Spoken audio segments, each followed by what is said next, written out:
Hello everyone, আসসালামু আলাইকুম। Welcome back to my channel. সবাই কেমন আছেন? যেখান থেকে আমার ব্লগ ভিডিওটি দেখা শুরু করে দিয়েছেন, আল্লাহর অশেষ রহমতে ভালো আছেন, সুস্থ আছেন। আলহামদুলিল্লাহ, আমরাও সপরিবারে ভালো আছি। মারিয়া লাইফস্টাইল অ্যান্ড কুকিং চ্যানেলে আপনাদের সবাইকে স্বাগতম। আজকেও নতুন একটি ব্লগ ভিডিও নিয়ে হাজির হয়েছি আপনাদের মাঝে। আশা করি ব্লগ জুড়ে আপনারা আমার সঙ্গে থাকবেন। আজকের ব্লগের সবচেয়ে আনন্দের বিষয় হলো আমি নিজে নিয়ে এসেছি ফরমালিন মুক্ত হিমসাগর আম। মোট 2 ক্রেট, প্রায় 30 কেজি আম এসেছে। আমার খুব কাছের পরিচিত এক ভাই ওনাদের নিজ জেলা সাতক্ষীরা থেকে আমার জন্য এই আমগুলো নিয়ে এসেছে কুরিয়ার মাধ্যমে। তো আমি অর্ডার দিয়েছি ওনার কাছে। ওনাদের নিজস্ব বাগানের টাটকা আম হওয়ায় স্বাদ এবং গুণগত মান নিয়ে কোনো চিন্তা নেই। হিমসাগর আমের মিষ্টি স্বাদ এবং দারুণ ঘ্রাণ সত্যিই মন ভরে দেয়। আমগুলো দেখে খুব ভালো লাগছিল। এখন আমের মৌসুম, তাই পরিবারের জন্য এই আম একদম পারফেক্ট। আমগুলো বড় সাইজের, প্রতি কেজি আম নিয়েছে 40 টাকা।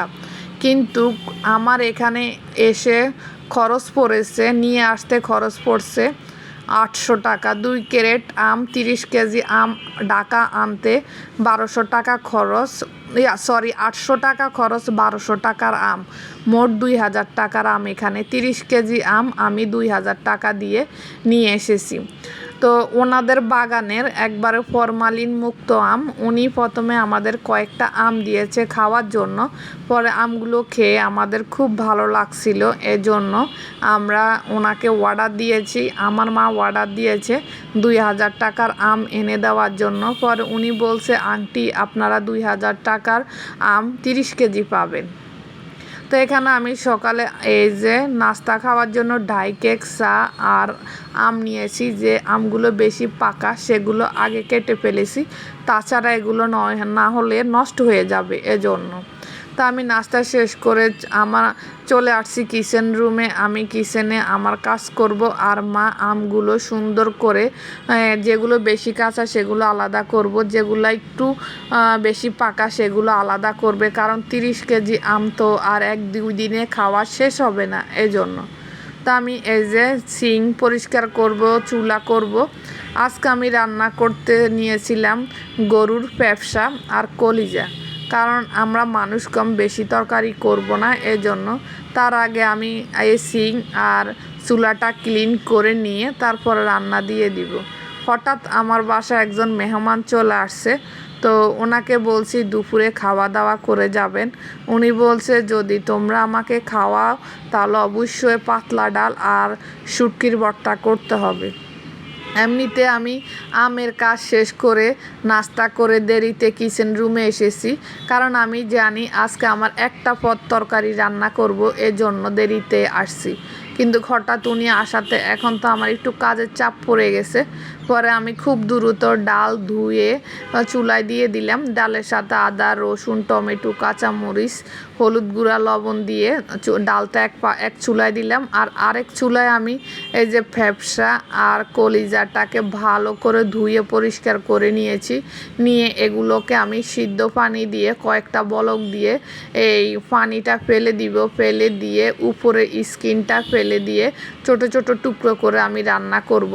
তো আমি তো একা পারবো না এ কাজগুলো করার জন্য। পরে আমার মা আমাকে পেঁয়াজ, রসুন, টমেটো, কাঁচামরিচ, তারপরে হচ্ছে এই ফ্যাপসা, কলিজা সুন্দর করে পরিষ্কার করে ধুয়ে দিয়ে গেল আমি রান্না করার জন্য। তো এখানে আমি বেশি করে পেঁয়াজ কুচি দিয়েছি ফ্যাপসা রান্না করার জন্য, কলিজা ফ্যাপসাগুলো, আর দিয়ে দিলাম কাঁচামরিচ। পেঁয়াজ বেশি দিলে ভালো লাগে কলিজা বুনাতে, এজন্য আমি কয়েক টুকরো টুকরো করেও পেঁয়াজ দিয়েছি ফ্যাপসা আর কলিজার সঙ্গে। আর কিছু কুচি পেঁয়াজ দিয়েছি বেশি করে, কারণ আমাদের পরিবারের সবাই আবার বেশি পেঁয়াজের উপরে তরকারিটা বেশি পছন্দ করে। তো এখানে পরিমাণ মতো আদা রসুন দিয়ে দিলাম। আদা রসুনটাকে আমি পেঁয়াজের সঙ্গে কাঁচা গন্ধ যাওয়া পর্যন্ত ভালো করে ভেজে নিব। আপনারা যদি আমার চ্যানেলে নতুন হয়ে থাকেন প্লিজ চ্যানেলটি সাবস্ক্রাইব করে বেল বাটনটি অন করে দিবেন। আমার ভিডিওর কোনো অংশ যদি ভালো লেগে থাকে তাহলে একটি লাইক দিতে পারেন। আর যারা ফেসবুক পেজ থেকে আমার ভিডিওটি দেখবেন তারা পেজটি ফলো দিয়ে লাইক দিয়ে আমার সঙ্গে থাকতে পারেন। আর প্রিয় ভাই আপুরা, আপনারা যারা অলরেডি এই কাজগুলো করে রেখেছেন আপনাদের সবাইকে অসংখ্য ধন্যবাদ। তো আমি এখানে বেশি করে মরিচ গুঁড়া, হলুদ গুঁড়া, জিরা গুঁড়া, তারপরে মশলার গুঁড়া দিয়েছিলাম। দিয়ে এখন একটু হালকা ভেজে আমি পানি দিয়ে দিলাম মশলাটা কষানোর জন্য। মশলাটা কষানোর পরে আমি কিছু মাংস নিয়েছি, মাংসটা দিয়ে তারপরে বাকি পেঁপসা কলিজাগুলো দিব।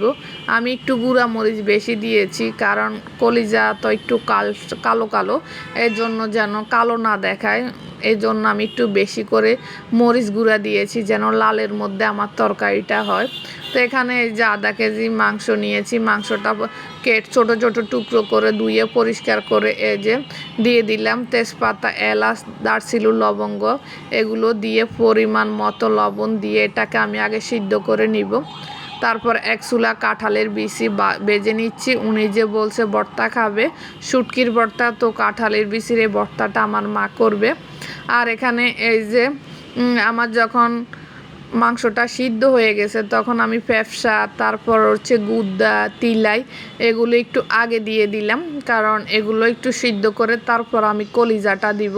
কলিজা তো এমনিতে বেশি সিদ্ধ খাওয়া যায় না, গেলে কি হবে, ওই যে বেশি সিদ্ধ করতে গেলে কলিজাটা শক্ত হয়ে যাবে, স্বাদটাও নষ্ট হয়ে যাবে। এজন্য আমি কলিজাটা একবারে শেষে দিব এগুলো সিদ্ধ হওয়ার পরে। আর এক চুলা আমার ডাল হচ্ছে, ডালটা আমি সিদ্ধ করে আমার মা শিলপাটার মধ্যে ডালটা বেটে দিয়েছে আমাকে। এখন আমি ডালটাও এক চুলা দিয়ে দিলাম। এইদিকে দেখেন আমার এই যে কলিজা তরকারির মাংসগুলো সিদ্ধ হয়ে গেছে, এখন আমি কলিজাগুলো দিয়ে দিলাম। আমি একবারে শুকনা রান্না করব না, আমি মাখা মাখা ঝোলের মধ্যে কলিজা ভুনা করব। বেশি শুকনা করলে ভালো লাগবে না, এই জন্য একটু মাখা মাখা ঝোলের মধ্যে করব। এখন আমি দিয়ে দিলাম লেবুর রস। আমার তরকারিটা প্রায় হয়ে গেছে, আর অল্প আছে। তারপর লাস্টে আমি পেঁয়াজ আর রসুনের ভাগাত দিব। এই কলিজা ভুনাটা এত পরিমাণ মজা হয়েছে, কিভাবে আপনাদেরকে বুঝাবো, এত ভালো হয়েছে। এত সাধারণ রান্না যে এত মজা হয় আগে বুঝিনি। আমি কিন্তু খুব সাধারণভাবে এই রান্নাটা করেছি, কিন্তু খেতে অসাধারণ হয়েছে। আমার মা কলিজাতে একটু মাংস দেওয়া পছন্দ করে, খালি কলিজা ওনার কাছে বেশি একটা ভালো লাগে না, এই জন্য আধা কেজি মাংস দিয়েছি কলিজার সঙ্গে যেন খেতে ভালো লাগে। কিন্তু আসলে এই পাঁচমিশালি কলিজা, পেঁপসা, মাংস, তিলাই, এই সবগুলো একসাথে আমি রান্না করছি পাঁচমিশালি, কিন্তু খেতে অসাধারণ হয়েছে, এত মজা লেগেছে এই কলিজা ভুনাটা বলার বাহিরে। আমি কিন্তু সাধারণ মশলা দিয়ে রান্না করছিলাম, কিন্তু খেতে খুব ভালো হয়েছে। তা আমার এই যে কলিজা ভুনাটা হয়ে গেছে, এখন আমি পেঁয়াজ রসুনের ভাগারটা দিয়ে দিলাম। দিয়ে এটাকে আমি 10 মিনিট দমে রাখবো, মানে ঢাকনা দিয়ে রাখবো। রাখার পরে চুলাটা অফ করে দিব। তো দেখেন একবারে মাখা মাখা, এটা দিয়ে পরোটা খাবো, এটা দিয়ে রুটি খাবো, এটা দিয়ে ভাতের সঙ্গে খাবো, মানে সব কিছুই খাবো। তো এখানে এই যে আমার ডালটা হয়ে গেছে, দেখেন পাতলা ডাল, কলিজা ভুনা। গতকালকের আমার 2 পদের তরকারি ছিল, ধুন্দুল দিয়ে মাছ দিয়ে রান্না করছি, ওখানে একটু রয়েছে। আবার চিচিঙ্গা দিয়ে নারকেল ভাজি করছি, সেখানকার কিছু একটু ভাজি রয়েছে।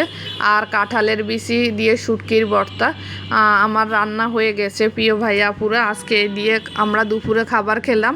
আজকে এ পর্যন্ত, আল্লাহ হাফেজ, আসসালামু আলাইকুম।